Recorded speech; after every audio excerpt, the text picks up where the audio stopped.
En este cuarto y último bloque vamos a dedicarnos a distinguir oraciones, pero atendiendo a otro criterio que vamos a ir viendo de a poquito y nos va a permitir identificar entre tres tipos de oraciones, entre las contingencias, entre las tautologías y las contradicciones. En primer lugar, hago una aclaración fundamental. El 99,5% de las oraciones de nuestro lenguaje van a corresponder a lo que nosotros vamos a llamar contingencias. ¿Por qué? Porque tengo la definición de contingencia en la primera placa, que eso nos va a permitir justificar lo que les acabo de decir.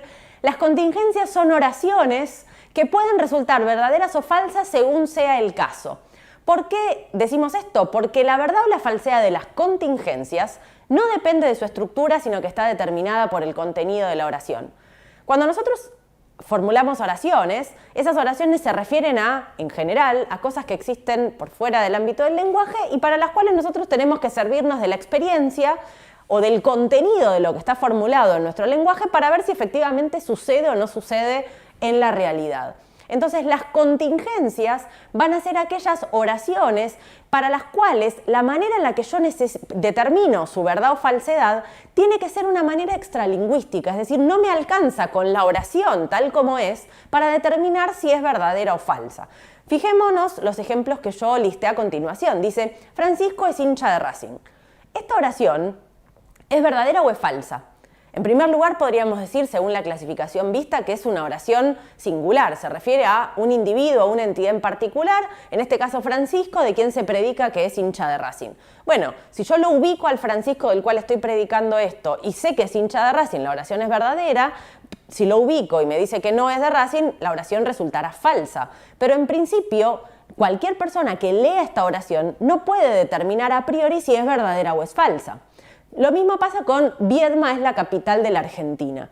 Si yo leo esta oración, independientemente de la información que mi cabeza ya tiene procesado, yo no sé si es cierto o no que Viedma es la capital de la Argentina. Yo, dado que fui al colegio, leí libros y cada uno de nosotros se formó una cierta idea de la geografía argentina, sabemos que Viedma no es la capital de Argentina, pero no hay nada en la oración así formulada que indique que su contenido es verdadero o es falso.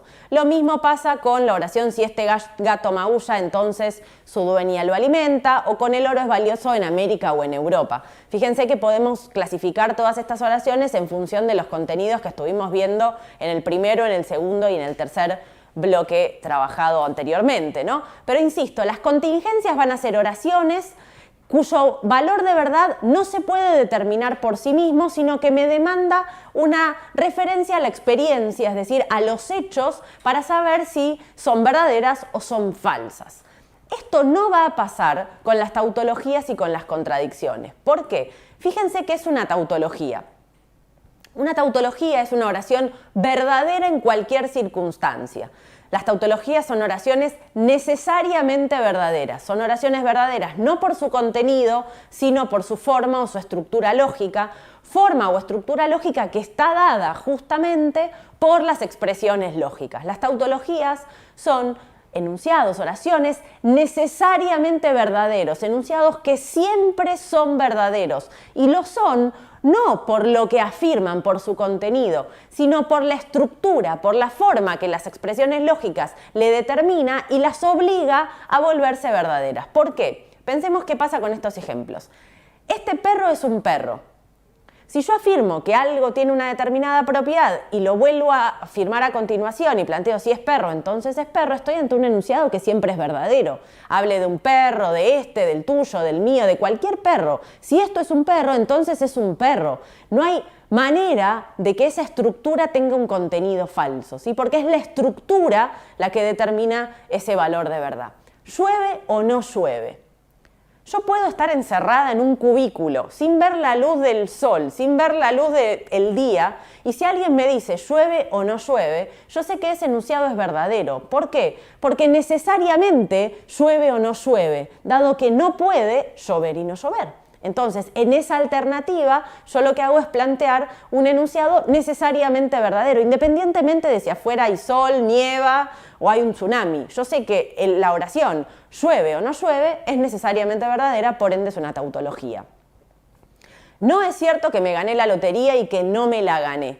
De nuevo, me encuentro con enunciados cuya estructura determina el valor de verdad del enunciado, no su contenido. Yo no sé si gané la lotería, no sé si la jugué, no importa nada vinculado con el contenido. Lo que importa es que no puede darse el caso de que algo suceda y al mismo tiempo no suceda. No puedo haber jugado a la lotería y haber ganado y haber jugado a la lotería y ganar y no ganar a la vez, ¿sí? O gané o no gané, pero no puedo ganar y no ganar. Entonces, la estructura de este tipo de oraciones determina que su forma determina que su valor de verdad siempre es verdadero y nunca son falsas.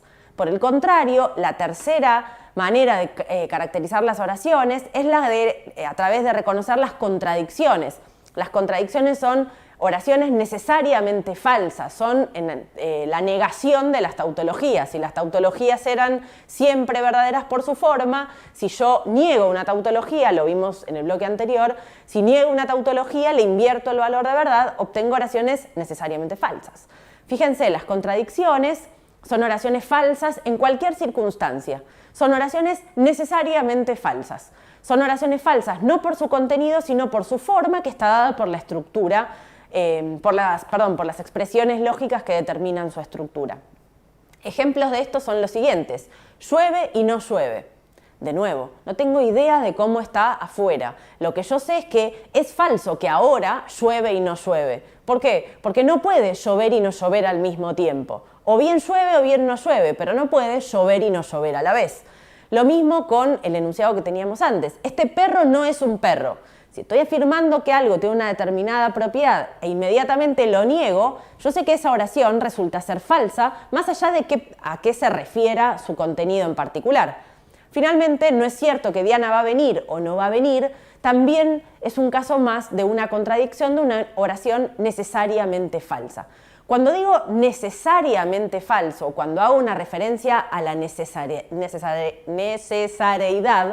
necesario se opone a contingente. Necesario es lo que no puede ser de otra manera y contingente es aquello que puede variar, es aquello que admite la posibilidad de ser modificado. Por ende, las contingencias son oraciones que pueden variar su valor de verdad en función de aquello a lo cual se refieren, mientras que las tautologías y las contradicciones son oraciones necesariamente falsas o necesariamente verdaderas, dado que ninguna de las dos podría tener un valor de verdad contrario al que le prescribe su estructura.